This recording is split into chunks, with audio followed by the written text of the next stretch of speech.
ప్రముఖ సినీ నటి శ్రీమతి సంగీత గారి ప్రారంభించారు. IVF చికిత్సలో 25% భారీ discount, free doctor consultation, free ultrasound scan. 49 అంటే సంతానం, 49 అంటే సంతోషం.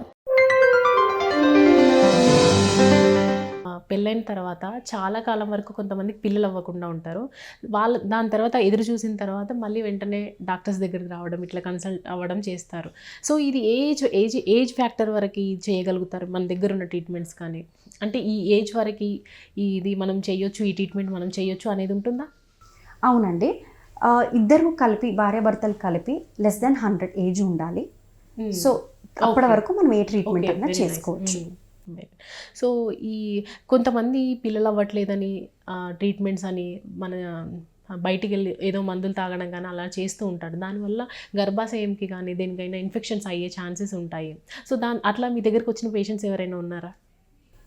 Can you repeat?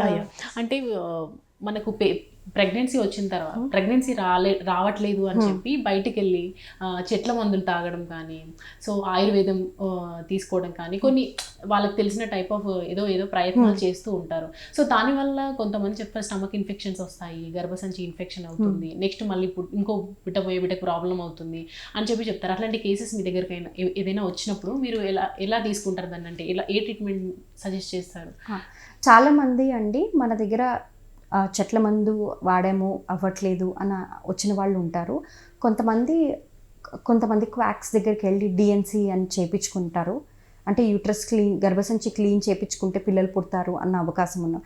దీనివల్ల ఏంటంటే మైనర్ ఇన్ఫెక్షన్స్, క్రానిక్ ఎండోమెట్రైటిస్ అనే ఇన్ఫెక్షన్ జరగడము, లేకపోతే పిఐడి అని చెప్పి ఒక ఇన్ఫెక్షన్, పెల్విక్ ఇన్ఫ్లమేటరీ డిజార్డర్ అని ఉంటాయండి.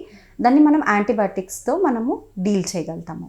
ఓకే, దీన్ని మనము కొంతమంది ల్యాక్ చేస్తూ ఉంటారు ప్రెగ్నెన్సీ కోసం, ఒక 5 years తర్వాత 3 years తర్వాత. అలాంటి వాళ్ళకి ఎలాంటి ఇంపాక్ట్ ఉండదా? అదే అండి, మన ఏజ్ పెరుగుతున్న కొద్దీ మనతో పాటు మన ఎగ్స్ ఏజ్ కూడా పెరుగుతూ ఉంటుందండి. సో ఎగ్స్ ఏజింగ్తో పాటు ఎగ్ నంబర్ కూడా తగ్గిపోతుంది, ఎగ్ క్వాలిటీ కూడా తగ్గిపోతుంది. సో అలాంటప్పుడు మనకు ప్రెగ్నెన్సీ ఛాన్సెస్ అనేది 30 తర్వాత డ్రాస్టిక్గా డిక్రీజ్ అవుతాయండి. సో బెస్ట్ పీరియడ్ ఏంటంటే 21 నుంచి మనము 30 వరకు అని అంటాం. 30 తర్వాత డ్రాస్టిక్గా ఎగ్ క్వాలిటీ నంబర్ 2 తగ్గడం జరుగుతుంది. అలాంటప్పుడు ఛాన్సెస్ ఆఫ్ ప్రెగ్నెన్సీ కూడా తగ్గుతాయి. నిల్ అని చెప్పలేము, కానీ తగ్గడం అయితే ఫర్ షూర్. మీరు స్టార్టింగ్లో ఉన్నారు కదా కొంచెం ఎగ్స్ వీక్ ఉన్న ఇలాంటి ప్రాబ్లమ్స్, అసలు ఎగ్స్ వీక్ అనేవి ఎందుకు జరుగుతుంటాయి లేడీస్లో ముఖ్యంగా? అంటే అది జెనెటిక్గా ఉంటుంది అండి. మనకి ఎగ్స్ వీక్ అని ఉండదు, గ్రోత్ ఆఫ్ ది ఎగ్ మనం చూస్తాము. ఓవ్యులేషన్ అంటాం, యానోవ్యులేటరీ సైకిల్స్. ఇప్పుడు మీరు ఇందాక చెప్పినట్టు PCOS అన్నది యానోవ్యులేటరీ డిజార్డర్. థైరాయిడ్ వాళ్ళకు కూడా ఎగ్ చిన్నగా నుంచి పెద్దగా గ్రో అవ్వడం, ఒక స్టేజెస్ ఆఫ్ ఎగ్ గ్రోత్ సరిగ్గా ఉండదండి వాళ్ళకి, బికాస్ ఆఫ్ థైరాయిడ్ అబ్నార్మాలిటీస్ కానీ PCO ఉన్న వాళ్ళకి కానీ. సో ఇలాంటి వాళ్ళకి మనం ఎక్స్టర్నల్గా హెల్ప్ చేయాల్సి ఉంటుంది టాబ్లెట్స్ ఇచ్చి.